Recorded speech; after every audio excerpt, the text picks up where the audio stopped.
नमस्कार साथियों, KG decode में आप सभी का स्वागत है। आज हम बात करने जा रहे हैं कि रिपोर्टर्स से बिना डरे हुए उनके सवालों का बेहतर जवाब कैसे दें। क्योंकि होता क्या है कि जब भी हम कभी समाज में रिपोर्टर्स को देखते हैं, मीडिया को देखते हैं, तो हम घबरा जाते हैं, हम असहज महसूस करते हैं, या फिर उनके द्वारा जो सवाल पूछे जाते हैं उनको हम सही तरीके से, बेहतर ढंग से उनके जवाबों को नहीं दे पाते हैं। हमारे अंदर किसी ना किसी प्रकार का डर रहता है। तो उस डर को कैसे हम भगाना है, आत्मविश्वास कैसे जगाना है और रिपोर्टर्स को बेहतर तरीके से जवाब कैसे देना है, आज हम इस वीडियो में सीखेंगे।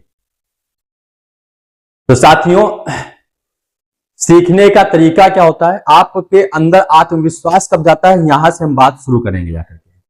सबसे पहली चीज ये है कि जब तक आप किसी विषय को पूर्णतः या अच्छे ढंग से नहीं समझ विकसित कर पाएंगे, तब तक आप उस विषय से डरते रहेंगे। तो सबसे पहले हम जानेंगे कि मीडिया आखिर है क्या। तो बताता हूं मैं कि मीडिया है क्या।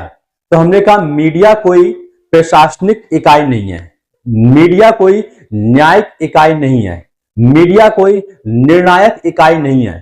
फिर मीडिया क्या है? मीडिया एक संचार है, एक माध्यम है खबरों को समाज तक पहुंचाने की, बातों को समाज तक पहुंचाने की। इसका मतलब इसकी भूमिका किसी भी प्रकार से निर्णायक नहीं है। और जब वह ग्राउंड स्तर पर या समाज में जाकर रिपोर्टिंग करती है तो वह रिपोर्टिंग अनौपचारिक होती है। उसे आप अनौपचारिक बातचीत की तरह समझ सकते हैं कि वो क्या पूछ रहे हैं, आप क्या जवाब दे रहे हैं। इसका कोई रिकॉर्डेड नहीं होता है कि उस रिकॉर्ड के आधार पर कोई बेस बनाया जा सकता है। तो पहली चीज तो ये कंफर्म करिए कि किसी भी प्रकार से हमें मीडिया से डरने की जरूरत नहीं, क्योंकि वो अनौपचारिक बातचीत होती है। वो किसी प्रकार से कोई औपचारिक बात नहीं होती जिसको आधार बनाया जा सके। पहली चीज तो ये।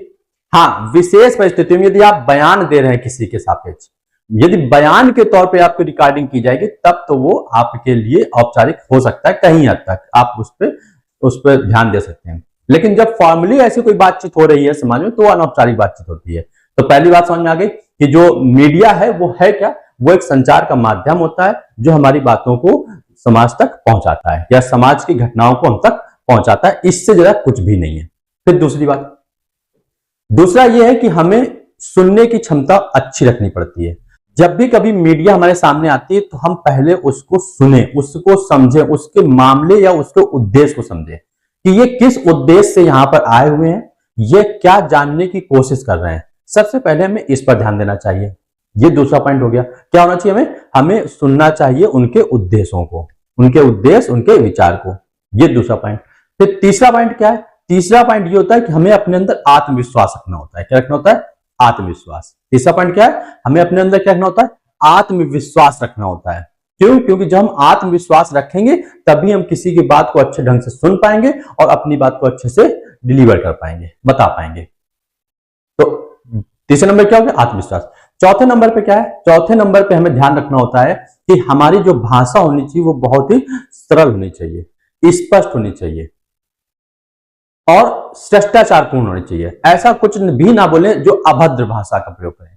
तो अभद्र भाषा का प्रयोग नहीं करना है। और फिर इसका हमें जितनी जानकारी हो उस विषय पर, जो तथ्यात्मक जानकारी नहीं होती, ये नॉर्मल जानकारी पूछी जाती है, जो भी जानकारी होती है वो हमें ज्यों का त्यों बताना होता है, जितना हमें पता होता है। यदि हमें कोई जानकारी नहीं होती तो हमें स्पष्ट बताना है कि हमें इस चीज की जानकारी नहीं है। फिर नेक्स्ट है हमारे पास कि हमें व्यक्तिगत राय क्या होती है, इस पर अगर वो जानना चाहते हैं तो हमने कहा व्यक्तिगत राय यदि आप देना चाहें तो दीजिए, नहीं देना चाहते हैं तो आप मना कर दीजिए कि मेरी इसमें कोई व्यक्तिगत राय नहीं है, या मेरी व्यक्तिगत राय है लेकिन मैं आपको नहीं बता सकता हूं, ये आप स्पष्ट बोल दीजिए। फिर लास्ट में क्या है कि अपनी बात को बहुत संक्षिप्त और बहुत कम शब्दों में बोलना होता है। अब बात करने के बाद आप अपने आप को प्रशंसा के पात्र मत बनाइए। आप मीडिया में अपने आप को इस तरह दिखाने की कोशिश मत कीजिए कि हम वायरल हो जाएं, हम चर्चा में आ जाएं। ऐसा यदि आप करते हैं तो हो सकते हैं कहीं ना कहीं आप विवादित हो सकते हैं।